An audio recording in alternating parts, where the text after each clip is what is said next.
ക്ലിനിക്കിൽ പല പ്രസൻറ്റേഷനാണ് shoulder pain ഉള്ളത്. ചില ആൾക്കാർക്ക് കൈ ഇങ്ങനെ പൊക്കുമ്പോൾ തന്നെ വേദന വരും. ചില ആൾക്കാർക്ക് കൈ പൊക്കി ഇങ്ങനെ വിടുന്ന സമയത്ത് പെയിന് വരും. ചില ആൾക്കാർക്ക് കൈ ഇത്ര പൊക്കാൻ പറ്റും, പക്ഷേ പൊക്കുമ്പോൾ ഭയങ്കര പെയിനാണ്. ചില ആൾക്കാർക്ക് മുമ്പിൽ പൊക്കാൻ പറ്റും, അല്ലെങ്കിൽ സൈഡിലോട്ട് പൊക്കാൻ പറ്റില്ല. ഇങ്ങനെ പല രീതിയാണ് ഷോൾഡർ പെയിൻ ഉള്ളത്. പല കാരണങ്ങളാണ് ഷോൾഡർ പെയിൻ ഉണ്ടാക്കുന്നത്. ഭയങ്കര ഒരു കോംപ്ലക്സ് ജോയിൻ്റാണ് ഷോൾഡർ ജോയിൻറ്റ്. അതുപോലെ സ്റ്റെബിലിറ്റി കുറവുമാണ്. അതുകൊണ്ട് തന്നെ ട്രപ്പീഷ്യസ് മസിൽസിനുണ്ടാകുന്ന ഒരു നീർക്കെട്ട് ഷോൾഡർ പെയിൻ ആയിട്ട് കണക്കാക്കാൻ പറ്റും.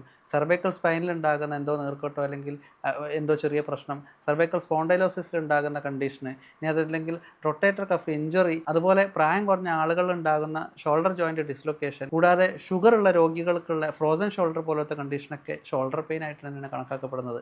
എല്ലാ ഷോൾഡർ പെയിനും ഒരുപോലെയല്ല ചികിത്സിക്കുക. ക്ലിനിക്കിൽ വന്ന് ഒരു പരിധി വരെ നമുക്ക് ഒരു എക്സാമിൻ ചെയ്ത് പ്രശ്നം കണ്ടെത്തി നമ്മുടെ റിഹാബിലിറ്റേഷൻ ഫിസിയോതെറാപ്പി അല്ലെങ്കിൽ ഇൻ്റഗ്രേറ്റഡ് റെജിമെൻ്റൽ തെറാപ്പി വെച്ചിട്ട് നമുക്ക് ചികിത്സിക്കാവുന്നതാണ്. അത് കൂടാത്ത ചില ആളുകൾക്ക് നമുക്ക് MRI എടുത്ത് എന്താണ് യഥാർത്ഥ കാരണമെന്ന് മനസ്സിലാക്കി ചികിത്സിക്കേണ്ടതുണ്ട്. ഇനി നമ്മുടെ ചികിത്സക്ക് പരിഹരിക്കാൻ പറ്റാത്തതാണെങ്കിൽ ചിലപ്പം സർജറി ആവശ്യമായി വന്നേക്കാം.